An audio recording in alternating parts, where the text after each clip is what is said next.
How to add credit or debit card on Quotex.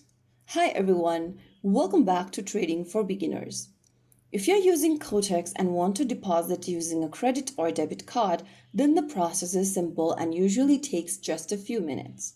First of all, launch open the Quotex app or website and sign in with your email and password. Once you're inside, from the dashboard or the home page, go ahead and tap on the Account button on the top left.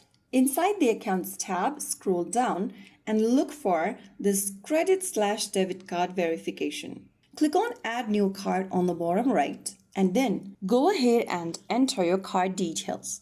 You need to fill in your card number in the first field, your expiry date on the next one, choose your month and year, and the cardholder's name should also be typed in. Once you are done entering the card number, whether it is a debit or a credit card, make sure that you type in your information correctly. Make sure everything matches your bank card exactly and then click on Next. After tapping on the Next button, follow through the prompts and you'll be able to add your credit or debit card on your Quotex account.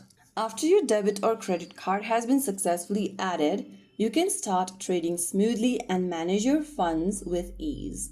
If you found the video helpful, don't forget to like, share, and subscribe to our channel. I will be back again in the next video. Thank you for watching.